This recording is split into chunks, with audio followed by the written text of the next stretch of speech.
સરપસ આવે, સરપસ સોપડો લઈને આવે. હાલો, આપણે આ નવમા નોરતે જે માતાજીની આરતીમાં જે કાંઈ ફાળો થયો છે એ ફાળાની યાદી મારી પાસે છે, પણ આખું ગામ બેઠું છો અને હું તમારો ધન્યવાદ માનું છું કે તમે આ વર્ષે મને સરપંચ બનાવ્યો, તાજો સરપંચ બનાવ્યો છે. તાજા સરપંચમાં એક અહીંયા આખા ગામ બેઠું હું કહી દઉં કે આવનારા 5 વર્ષનો નવરાત્રિનો ફાળો હું મારી એકની પાસે જ રાખીશ. એ અત્યારે નહીં સમજે, ખબર સમજાય અત્યારે ન સમજે, મારો રામ ભલું કરે. એટલે તાજા સરપંચ ને વાયદા બહુ આપે ને અમે ચૂંટણીનો માહોલ છે. હાય હાય બધાય, હું તેમ કહું બધાયની ખુડશું ભરી જ રે. આપણને શું વાંધો છે? એક બાપા 7-12ની નકલ કઢાવવા તાલુકા પંચાયતની ઓફિસે ગયા ને, તમ તાલુકા પંચાયતની ઓફિસ આવી ગઈ ને આમ કીચડ સાયકલ લઈને ગયા. કીચડ એટલે વાહિલા વ્હીલમાં ડૂટો નીકળી ગયેલો એટલે આમ ઠેકડા મેરે દે આમાં મામા, સમજ્યા? તો આવી દિવાલ આવી ને તો દિવાલે સાયકલને સાયકલને ઠેરાવી. ઠેરા બબુ ગૂગલનો શબ્દ નથી. સ્ટેન્ડ અને ઘોડી ન હોય ને તેને આડી જ મૂકવી પડે, ન છૂટકે. એટલે આમ આડી મૂકતા હતા, આમ વોચમેન ભાળાઈ ગયો, ઓય દાદા ઓય, હા સાયકલ ત્યાંથી લઈ લો. હા સાયકલ ત્યાંથી લઈ લો. કા આ મોટા નેતાઓ આવતા હોય. હા તો ભલે ના આવે, મેં તાળું મારી દીધું.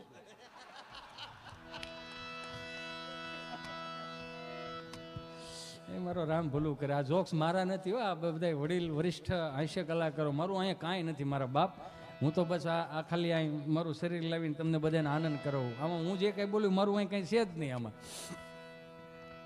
રેડી છે ને? કેટલું ધ્યાન રાખે છે. એટલે સરપંચે એવું કીધું, 11 રૂપિયા માતાજીની આરતીમાં રામ ભરોસે આવે છે, બોલો અંબે માત કી. આવું એમાં પાછું ભાઈ મંજીરો હોત વગાડે હોય, બધું ઝીણું ધ્યાન રાખવાનું. હે કેરમાં 500 કાપી લે.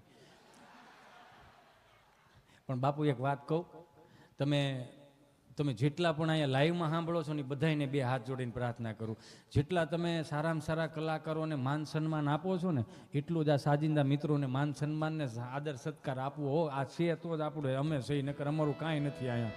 એને એક વખત જોરદાર તાળ. અમે જેટલું બળ કરીને એટલું હવાયું બળ આ કરે. અને કાયમિકને માટે કહો, હાર તોરા કરવા હોય ને તમે સાજિંદા મિત્રોને કરવાના, કેમ કે એને ઉત્સાહ થાય તો એ આગળ બીજી આ પેઢીને કરા તમે ભૂંવાઈ જાય. તો હિતેશ ક્યાં હતો? માતાજીની આરતીમાં હતો. આ બસ એમાં એ તાજો સરપંચ થયેલો ને તો બધા સભ્યોની બધા ઊભા છે ને એમાં એક ભાઈને એટેક આવી ગયો ને ભાઈ ધામમાં આવી ગયો ને બેનનો વલોપાત. એટેક તો નહોતો આવ્યો પણ ખાલી બહાર પડ્યો તો એટેક આવ્યો, કેમ કે અત્યારના ધંધા એવા થઈ ગયા ને, સાંજે હોતા નથી એટલે સવાર ઉઠે છે. અત્યારે ન સમજાય કાંઈ નહીં, આપણે કાંઈ વાંધો નહીં, હું બીજી વખત આવીશ નહીં રહેતે સમજાવવા. અત્યારે પેલો ઘા મારી દઈએ એમ.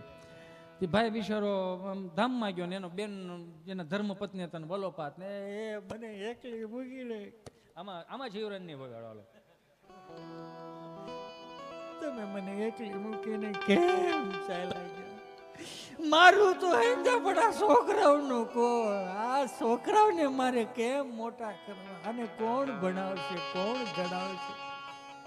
સરપંચ ઉભેલા આવી રીતે આમ સમજે, ચિંતા કરીમાં બેન તારો ભાઈ ઉભો છે અહીંયા.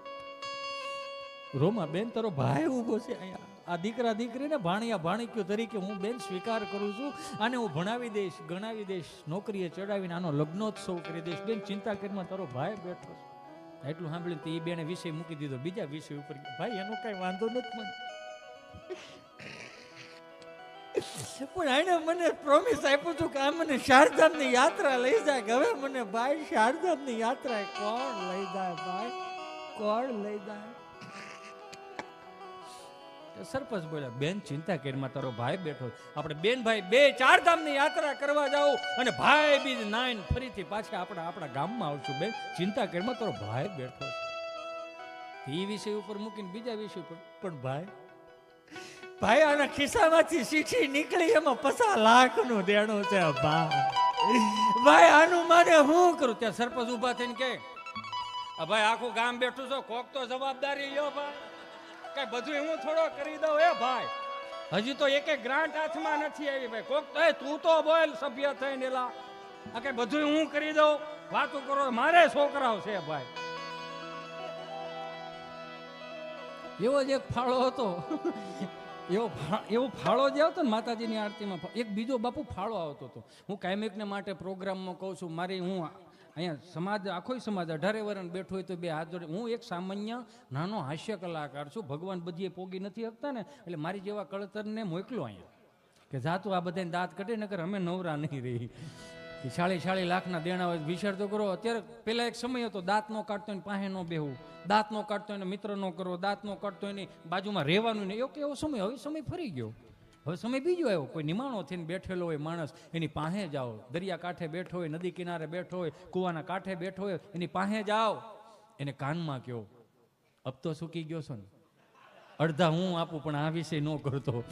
એને જાઓ. અત્યારે આજ છે અહીંયા, બીજું કઈ છે નહીં. ત્યાં 35-40 વર્ષ પહેલા તમે ગામના 4 ચોકમાં રામજી મંદિરે તમે આવી રાસ ગરબાની મંડળી લેતા હતા આપણે. બસ આજ આપણું છે. આ બળ આમાં જ કરવાનું. આ તો હું આજની યુવા પેઢીને લાઈવમાં કહું, મારી બેન દીકરી, મારી બહેનું અહીં બેઠી એને કહું, બે હાથ જોડીને પ્રાર્થના કરું કે ફેસબુકમાં ને ઇન્સ્ટામાં વોટ્સઅપમાં બધે બ્લોક થઈ ગયા હોય ને, અમુક બ્લોક કરી દે. છેલ્લે ગૂગલ પે માં બ્લોક થઈ ગયા હોય ને, ઉપાધિ ન કરવી. કેમ કે તમે દુઃખી થવા જન્મ નથી લીધો. તમારી અંદર હજી સ્વામી વિવેકાનંદની પ્રતિભા છે, હજી તમારી અંદર મહારાણા પ્રતાપ, છત્રપતિ શિવાજીની પ્રતિભા છે. એમાંથી અમુક વસ્તુમાંથી બહાર નીકળો એટલે તમારી અંદર શક્તિ જાગૃત થાય. પણ આ છે ને હિન્દી ફિલ્મના સોંગમાં પડી ગયા, ગમના સોંગ ઓલા બ્લોકમાં નાખી દીધા હોય ને હામાં એકબીજાને. એટલે પાછા નહીં, સંગીત સાંભળવું અઘરું, ઓલું ખરાબ નથી, સંગીત સાંભળો પણ અમુક સિચ્યુએશનમાં નહીં સાંભળવાનું. તમે ગમમાં આવવાનું પાછા કેવા સોંગ નીકળ્યા. સૈયારા તું તો બદલા નહીં હૈ, મૌસમ જરા સા રૂઠા હુઆ હૈ, સૈયારા તું તો બદલા નહીં હૈ, મૌસમ જરા. એને કઈ ભાઈ આમાંથી બહાર નીકળો, આમાં નો પડ્યા રહેતા અને આપણા દેશી તાલમાં આવો.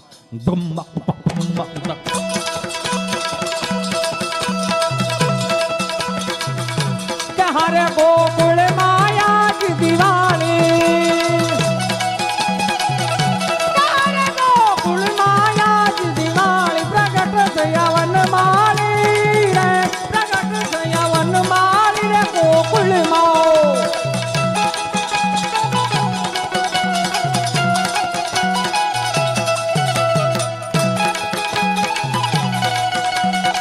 હવે બાપુ, હવે આને તમે બધા આશીર્વાદ આપો. અમારો ભાઈ ઓમ દવે અને હાર્દિક રાજગોર. અને હજી કહું, તમારું મગજ શાંત ન થાય ને તો સંતવાણી સાંભળો ને મારા બાપ નારાયણ સ્વામી, કાનદાસ બાપુ, લક્ષ્મણ બારોટજીને સાંભળો, તમારું મગજ શાંત થઈ જાય. ન્યાય ભેગું ન થાય તો હારા સંતોની પાસે બેહો તોય તમારું મગજ શાંત ન થાય.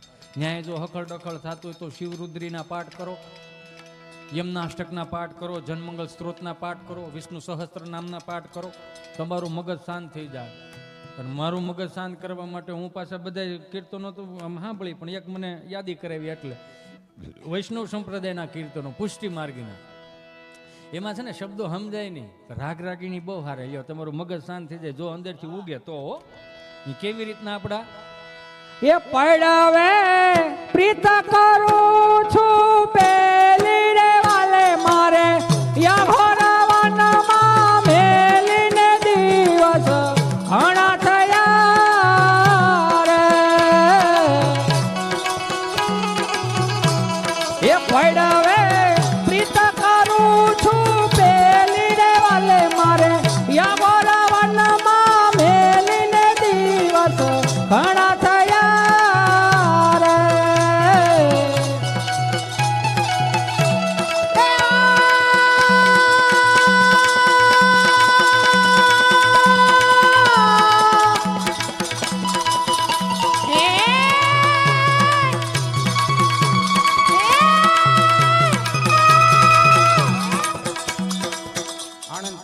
વિદ્યાનગર પણ એક પ્રોગ્રામ કરવા ગયો હતો.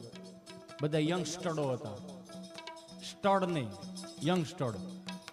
એને સ્ટડ નહોતો, ખાલી યંગસ્ટર હતો. એક છોકરો ચીઠી લઈને આવ્યો, મને કે હિતેશભાઈ પોચું. કેમ કે અરિજીત સિંહ વાળા, અમે દારા સિંહ વાળા, એટલે ફેર પડે. એ પોચું પોચું ગાય. આપણે હા મેં કીધું ભાઈ એને એમ કે ઈતી અંટાળો બળે સડી ગયો. પછી મેં એને કહ્યું, મેં કીધું આ નહીં, અમારા ગામડાની આ રૂઢી છે, આને નાદ કહેવાય. કાંઈ માયક નહોતા ને કાંઈ નહોતા ને, જે આવી આવી આવી અંદરથી આમ નાદ નીકળે ને તો ઓલાને હા બળવું જ પડે. હવે નાદ વીએ ગયા. હજી આપણા સંતવાણીના આરાધકો કરે છે, પણ કાયમિકને માટે ભજનનું સ્ટેજ છે એટલે બે હાથ જોડીને પ્રાર્થના કરું કે મારા નવા મિત્રો કલાકારોને કે કાંઈ ન કરો ને તો કાંઈ નહીં, પણ નામાસરણ તો કરો. કોણે લખ્યું છે, કોણે ગાયું છે એ તો કરો મારા બાપ. બબે કડીના અંતાક્ષરીમાં આપણે રમી જઈએ છીએ, બહુ સારી વાત છે. આ નારાયણ સ્વામી, કાનદાસ બાપુ, દિવાળીબેન ભીલ, પ્રાણલાલ વ્યાસ, બટુક મહારાજ, શૈલેષ મહારાજ, યોગેશપુરી ગોસ્વામી, ફરી બાપુ, ઘણા ઘણા આપણા આરાધકો છે. એને કોક દીક સાંભળો. અને એમાંથી લીધા જેવું હોય ને તો એક વસ્તુ શું છે ખબર? વિનમ્રતા, વિવેક, નિર્દોષ જ લાગે. ઈતિ અંટાળા પાછા બે ભજન હારા આવડી ગયા હોય ને, ઈતિ અંટાળા હારા 2-4 જોક્સ આવડી ગયા ને કે તો બાઉન્સર મળે રાખવા. હા ભાઈ. પછી મારા બાપાએ મને કીધું બાઉન્સર શું કામ રાખશો? મેં કીધું માણસો આપણી નજીક નું આવે એટલે. મને કે તો ખોવાઈ જાઓ. મેં કેમ? નાનો માણસ તમારી નજીક આવે એ કરવાનું હોય કે દૂર રાખવાનું એનું કરવાનું હોય. અને તું કદાચ હાલ સિક્કા પાડી દીધા ને રોલા નાખી દીધા, 4 બાઉન્સરો હેલાવે, પણ તારો બાપ અહીંયા વાડીએ પાણી વાળે એનું શું કરવાનું?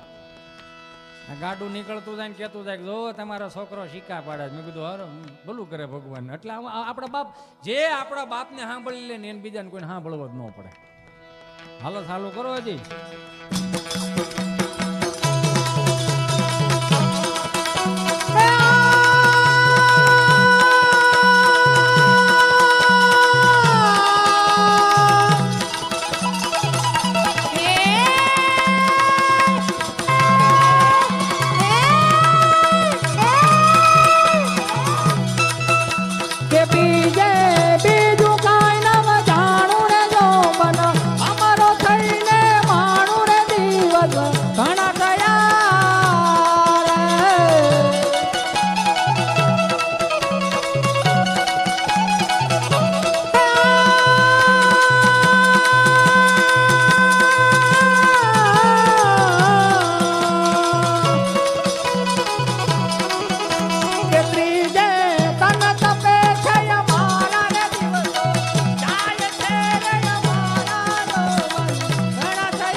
ફરતા ફરતા આપણે એક ને એક હોય. હું બોલો ગિરિરાજ ધરણ કી જય.